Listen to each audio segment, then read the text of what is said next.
Shalom from Jerusalem. This is Powers in Play, our monthly edition of a global outlook, a bit away from our region, but we will probably come back to it inevitably. And with us are Ambassador Dani Ayalon, formerly a deputy foreign minister and Israel's ambassador to Washington. Mr. Ambassador. Good to be here. Brigadier General retired Dr. Amnon Sofrin, formerly a senior official with both the Director of Military Intelligence at the IDF and Mossad. General. Good morning. Dr. Uzi Arad, formerly a senior official at the Mossad, the Prime Minister's Office, and the National Security Staff, which you headed. Don't deny it. Dr. Arad. It's nice to remember. Thank you. Thank you. And our own Jonathan Hessen, chief of TV7 News Israel and a senior fellow at the Hudson Institute in Washington, D.C. Welcome to all of you. And our topic is following the so-called Brics conference at Kazan, hosted not by ourselves, but by Vladimir Putin. Is there really another alliance, not only defined by being anti-Western, anti-US, non-G7, the way it used to be at high school social events where the football captain and the cheerleader were on one side and those who were less accepted by the group went to another side. So Russia, China, Brazil, and this time around, and India, which is really in both camps. We'll talk about that too. How are they going to make up for their own differences if they are going to face the other side, the West, which hopefully includes Israel? Danny. Well, I would say certainly we see a pattern of the old Cold War. At that time, it was the Western bloc against the Soviet bloc. Now, certainly after the demise of the old Soviet Union, we have had almost 2 decades of a supreme leadership of the United States. In hindsight, we can say maybe they didn't use it well. And today we find ourselves in a situation whereby we have a counter-bloc to the bloc that Israel is in. And I would like to say that, of course, Russia, it seems to be the center of it. And this is a failure of the West, of the United States, to isolate Putin after the invasion to the Ukraine. And today, with all the sanctions, that now has been imposed, very, very tough sanctions, including throwing Russia out of the SWIFT, so they cannot really deal financially in a global world. Today, we see that Russia is not in a less position strategically, but even more. But isn't that a naive assumption that whatever the United States could have done by looking at China as its peer competitor, and especially when Donald Trump was president, and he portrayed China as his main adversary while being very friendly towards Putin. How was that possible, what you just suggested? I'll tell you, I think before the Ukraine, December, the invasion was in February. December, there was this summit between Biden, president, and Putin in Geneva. This was the last opportunity for the US to deter and to prevent. This was a lost opportunity. And this is why we are here where we are today. And not only that, there is no deterrence against China, not in the South China Sea, not vis-a-vis the Philippines, not vis-a-vis even, today, we see China openly talking about the reunification, one China, and surrounding Taiwan with military exercises. And talking about 2027 as the date certain for that. Yes. Amnon, you are a veteran intelligence officer. Israel obviously has long concentrated on its immediate neighbors and then the other ring around it, and sometimes Iraq, now Iran. How is Israeli intelligence looking at global powers and global alliances? Is it even in its scope? Usually it's done in foreign ministries or in national security staffs, but in Israel, military intelligence is leading the community, especially in assessment and research. Is that top of the list? I think that the military intelligence is not concentrated with what happened in what we call the global world.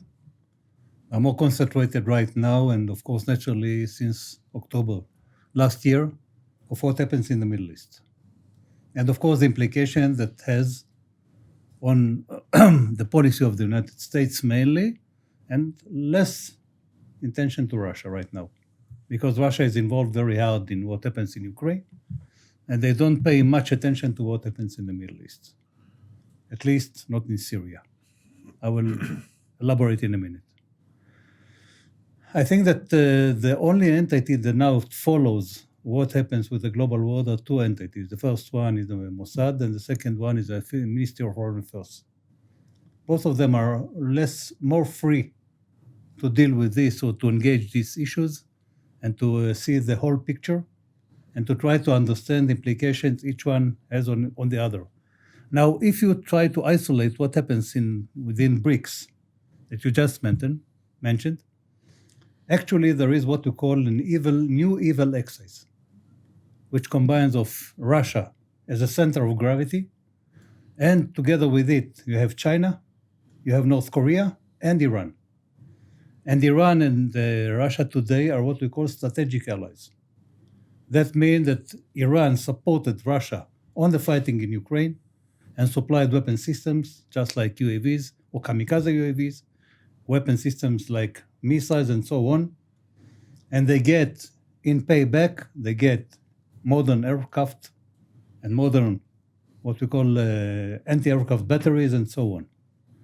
Now, this should concern us very well, because the implication that has between the relations that are now between the strategic alliance between Russia and between Iran is something that we have to be considered very well when we operate or activate or take any action against Iran. But when you look at it, or not you, but when Putin looks at it from the other side of the telescope, Israel has attacked Iran, and not only did it strike it, it also put out of commission Russian-made air defense systems, right, which probably hurt the prestige of the Russian defense industry. Not for the first time. Yes, and also when Israel struck factories, facilities, which have been producing drones or missiles, which, as you say, the Russians need for Ukraine, this is a double whammy for Russia. Do you think that Russia will respond in any way vis-a-vis Israel? Not vis-a-vis Israel, not directly, but they will now have to consider, because most of their resources are now invested in the fighting in Ukraine, and they can't afford themselves to bring other weapon systems to Iran right now, since the Iranians need it, but nevertheless, they don't have the possibility to produce more weapon systems, and it will take time. But they won't take any action against Israel. Uzi, when you were at Mossad, where you headed the intelligence division, and you also worked at the foreign liaison division in senior positions, Mossad, and simultaneously, in some embarrassing incident, the foreign ministry tried to cultivate some ties with North Korea. This was back in 1992, 93, as the Clinton administration hoped to wean North Korea off its nuclear ambitions. Was there any chance at any time that Israel could develop some positive ties with Pyongyang? Well, as you know, there is a famous incident in which two Israelis happened to find themselves on the same aircraft flying to North Korea. Maybe they wanted a bargain in flight fare, two tickets for the price of One one. was from the foreign ministry, who thought that he was about to score a major coup and change policy. And the other one was a senior member of the Mossad, a former head of Mossad, later. And Without one knew about the other. mentioning names, with no names. No names. And future Director General of the Foreign Ministry. But you know, the visit to North Korea at that time, no one should say that we missed an opportunity because there was no chance that by visiting there and discussing what gold mines, all kind of anecdotal stuff, one could change the policies of North Korea at that time. The Mossad man knew better, but had other business that had to be conducted. But this is a marginal incident. It is not marginal in retrospect, in light of the North Korean contribution to the proliferation of nuclear and missile technology into the Middle East.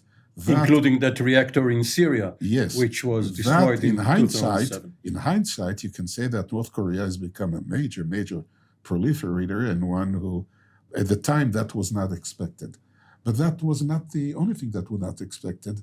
To give you just one example, at this very moment, many Israelis are lamenting the performance of our intelligence in not providing sufficient warning about the impending Hamas attack. And they all fall back on previous surprises, all of them have the only one in mind, the one that took place in 1973. But I remember another major surprise, the revolution in Iran. In retrospect, the revolution in Iran was a dramatic change, political change in the Middle East, with immense differences from the Shah regime to what was to become the Islamic Republic of Iran, and that happened before our own eyes, and we had a presence in Iran, and nobody expected that to unfold the way it did. That was a major surprise. After that event, there was a lot of discussion in all intelligence communities whether we can develop indicators for future revolution.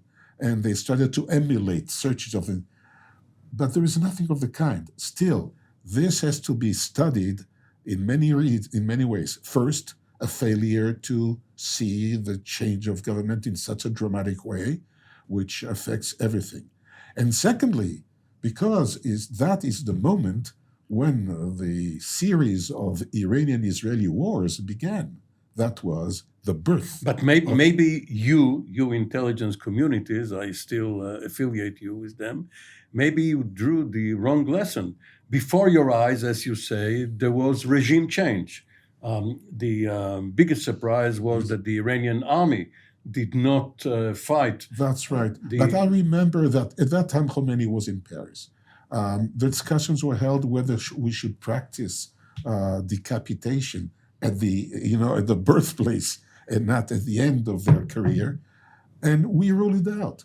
And although we saw these were massive demonstrations, great forces, immense violence, and so forth, and yet there was failure to see it coming, and there was failure to see, and you're right, there was expectation that the army would intervene. And even those of us, by the way, I was then head of the Iranian territory at the Mossad. I was at the periphery department, so to speak. In retrospect, we knew extremely little. We didn't understand what was going on. And it is a sobering lesson. Coming back to the situation, now Iran is what it is, and I want to comment about these blocks and Brics and things. One aspect of the world of today is this expansion of the multiple variable geometries and all those multiple clubs and alliances. It's not as neat as it used to be when you had a bipolar world. One had its own camp established on the basis of a great alliance, military alliance, the Warsaw Pact, was the Eastern Alliance, NATO was, and though it was called the Central Balance, everybody knew where the center was, and everything, and then all the rest were so-called non-aligned, to the extent that there was any definition. No more clubs, no more numbers.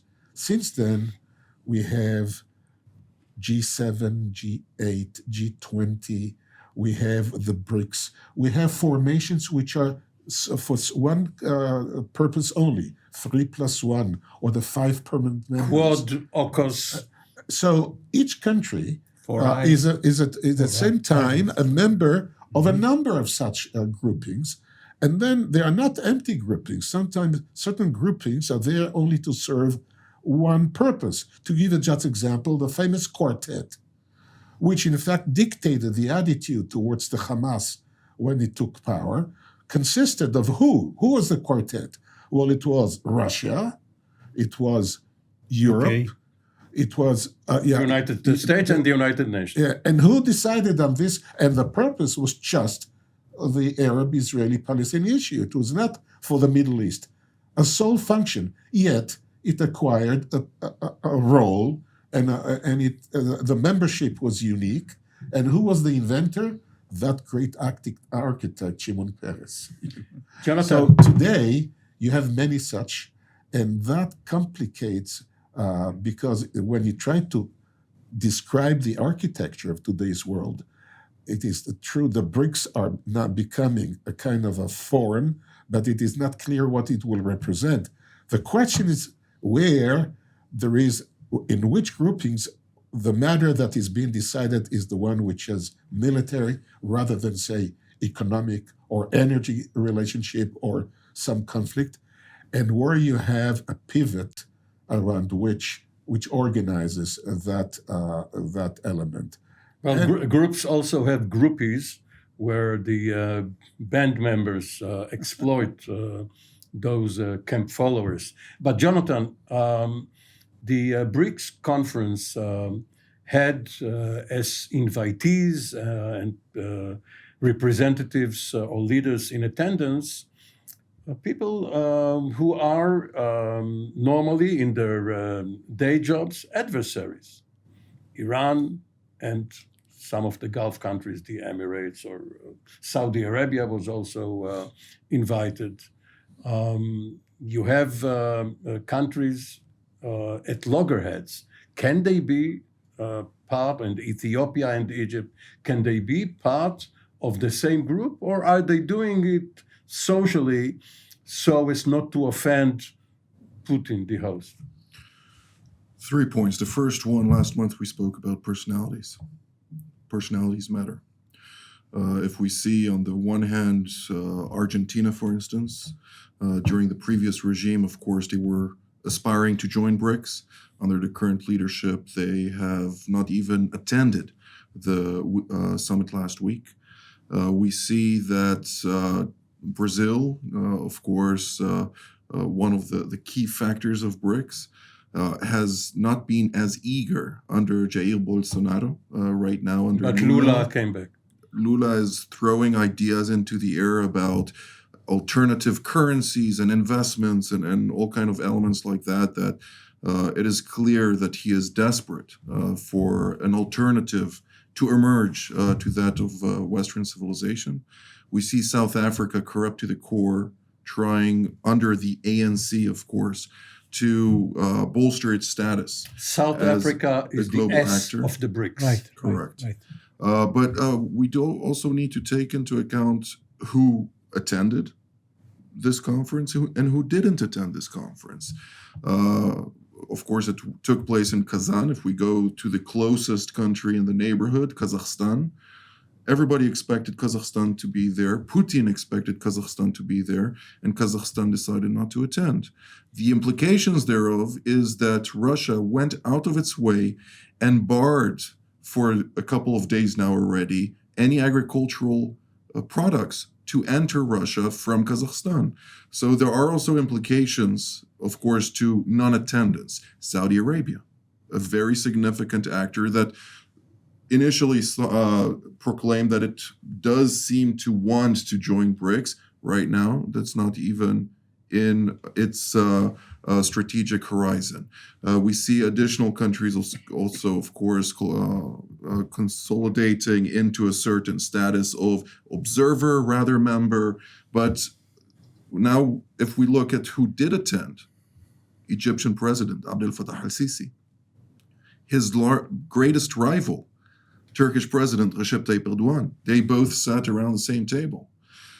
You spoke about India, China, Xi Jinping and Narendra Modi. On the one hand, they met together, they shook hands, they made a beautiful photo op. There is no love lost between those two nations. And they represent almost 3 billion people, almost half of mankind, humanity. Right, recorded. Of course, there are plenty of villages throughout the rural places, both in China and in India, that are unrecorded. But we really need to look and identify, okay, what is this? This is not the Warsaw Pact. The Warsaw Pact was subject to the Third International, to Moscow. They were very clearly maneuvered, the utilization of Russia via various methods, be it their Orthodox Russian Church that had their own sources of intelligence, the other actors of the KGB at the time that was able to maneuver at the behest of And Moscow. sheer brute force. And sheer brute force. But within all that, right now, it may be an axis, but it is an axis of aligned interests that counter the interests of Western civilization. Danny, from your point of view in Washington, how firm is the Western American-led alliance? Well, that's a very good question, and I think it depends a lot on the internal politics in Washington, D.C. And, the world is looking up, especially the NATO countries, to see who will be the next president in the White House, because there are marked differences between the Harris policies or the Democrats' policies and the Republicans with Trump. So it seems like if Harris is there, it was going to be more seamless opportunities and cooperation. And maybe this is why Putin wants Trump to win. And how do we know that Putin wants Trump? Not just the cyber war and all that, because he says outwardly that he prefers Harris in order to hurt her campaign. If Trump is there, they've had bad experience with him. And we know that in his policies, he's more of a separatist and certainly wouldn't want to be engaged. Isolationist. He would not want to be engaged in foreign lands or foreign wars. And I think the one thing that the NATO, the countries of Europe, are afraid of, that they will keep alone. And if they keep alone, they have a major, major problem. And then they will have to also ally around other countries that would be more evident, whether it's Canada, whether it's Australia, India. We talked about the Brics. I think India is there only in name.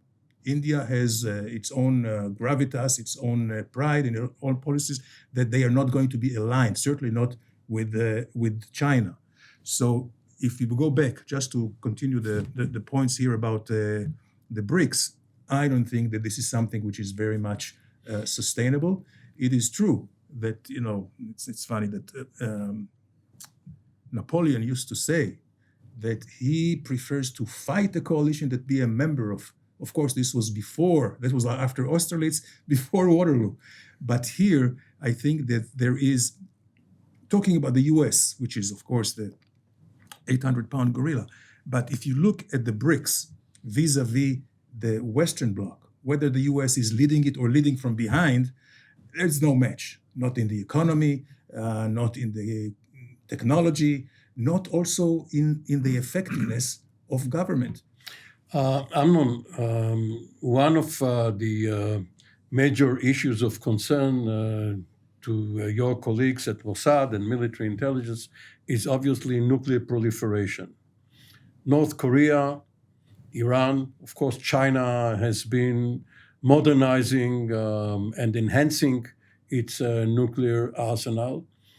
If Taiwan and the Republic of Korea, South Korea, look at what is happening, they may wish to become independent and have nuclear weapons rather than stay under the American umbrella.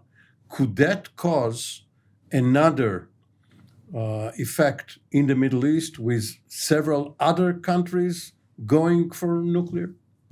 I think that if you look at Taiwan, Taiwan is not part of that game. I don't think they have any ambition to get nuclear capabilities of their own. It's not on their agenda. Their agenda is right now to protect themselves from what we call a possible or expected Invasion from China. And the Americans are assisting them openly. Now they send anti-aircraft batteries, new ones, into Taiwan, and modern radars. And of course, the Chinese are furious, and they say that this is a violation of our rules, and you engage directly with what happens inside China, and beware. So I don't think that Taiwan is part of that game. If you look at South Korea began thinking about that. They have two ways of thinking. The first one is to rely on the Americans, namely to say to the American administration, please deploy nuclear weapon systems on South Korea to deter the North Koreans. Americans are not rushing to do that as well, as you know. And the second option they began to think of is to develop their own capabilities. But of course, they will need the green light from the Americans. And on the other hand, they will not be able to do that from themselves. They will need assistance coming out from the American administration. And that goes back to the same place. So I don't think that the Middle East is going to be affected very well about... And Japan? What about Japan? I don't think that Japan is even considering that. No way. Japan is now, let's say, cross the threshold from what we call being very passive and protecting only the territory to be more active and to acquire more weapon systems that can assist them to face Chinese invasion or North Korean. Mainly Chinese. The main threat they see is China because of the distance between Taiwan and the southern part of Japan and islands that are surrounding very close to Taiwan that belong to Japan, and Japan claims that this is their own, but of course China claims it's ours, and there is a debate, and they consider the fact that the Chinese can, on that move, trying to invade Taiwan, to get into this islands as well, and they protect it with American assistance, meaning they now cooperate in protecting these islands and other parts of Japan, but they don't think about weapon system or nuclear weapon systems. But following up on that, yes, Sweden and Finland have joined NATO. Right. But there is some doubt in Western capitals when they hear candidate Trump say that he may not automatically come to the assistance of NATO members, Article 5. Could they reconsider their membership in NATO if the American guarantee is not guaranteed? What's in it for them? Well, what's the alternative then To go it alone? More individual European countries to develop their own independent deterrent like France did? Indeed. Okay. Well, some far-reaching thing, people will have to think ahead are not beyond considering such capacities. Now, two countries come to mind, Sweden, Germany. But, of course, the inhibitions are all there, and the considerations are many, and I think that the only alternative to a case of American withdrawal from its commitments under Article 5 would be for perhaps the European Union to have its own Military Federal It, military. it does, but very feeble. It does have military forces assigned to some missions, but of course, sometimes it's redundant because you have NATO, and sometimes it's not up to par. But the Americans are still trying to put a face of credibility that they said that they would be willing to abide by the commitment to defend the Baltic countries. And when I provoked them, will you go to war for this? The answer was yes. Yes. So it's still, at least in a declaratory way. Well, yes, if you live in Tallinn or Vilnius, you don't really count on that. You don't put all of your eggs in the American basket. Jonathan, at one time, because the boundaries of NATO are quite set, and you can't just get nations in the Middle East into a North Atlantic association, alliance, the US came up with a halfway house called Major Non-NATO Ally. Israel was one, Japan, Australia, several Arab, especially Gulf countries, have also been included. But is the Middle East part of this global alliance system? Before I touch base on this, if I may also double down on the points with regard to NATO and Scandinavian nations. When we're looking at Sweden, particularly, I think Sweden is safe. Sweden is in a very comfortable position in NATO. Its current government in Stockholm has a very good relationship with the conservative movement in the United States, and that is something that should be taken note of. Germany, on the other hand, is not in a comfortable position, considering the fact that the last time around when Trump was in Berlin for meetings with Chancellor Angela Merkel at the time, the one who blocked Germany's capacity to raise its GDP to a 2% level, let alone what they aspire to even grow beyond that. Right. It was, at the time, foreign minister, no other than Scholz. And right now, Scholz is regarded in Washington, particularly not only by the conservative elites in the Republican side of the equation, but also in the Democratic one, as a counter to a equal sharing, so to speak, of what should be in NATO. So I think right now, with Mark Rutte leading NATO in Brussels, former Dutch the prior minister-president, as they say in the Netherlands, and the CMC, Generaal Brouwer, or Admiraal Brouwer, who you had the pleasure of also interviewing here for TV7 prior to the October 7th massacre of 23, they are very in tune with what is happening in Washington. And NATO is very in tune with the necessities of the equal sharing. We see many European nations raising the expenditure. Germany is still lagging behind. Nevertheless, for Ukraine. Not only for Ukraine. For Ukraine, it actually diminished all expenditure for next year for various reasons, but it's too early to tell because the federal spending budget limit is constitutional. So they need to deal with constitutional matters in order to allow them to raise that expenditure bar. But nevertheless, with all the various challenges at hand, there is a collective understanding of deployments, even by the United States, even by the so-called isolationist part of the Republican Party, which is indeed gaining ground within a Trump team presidency, so to speak. But again, within this context, it wouldn't be a withdrawal. It would be taking troops from countries that do not meet the 2% into countries that do meet the 2% and even exceed that, such as Estonia, Latvia, and others. So we need to put things in context. It doesn't mean immediately isolationism, okay, let's draw everything out of Europe. Now, with regard to your question about the Middle East, of course, we do see the last announcement of a major non-NATO ally, Qatar.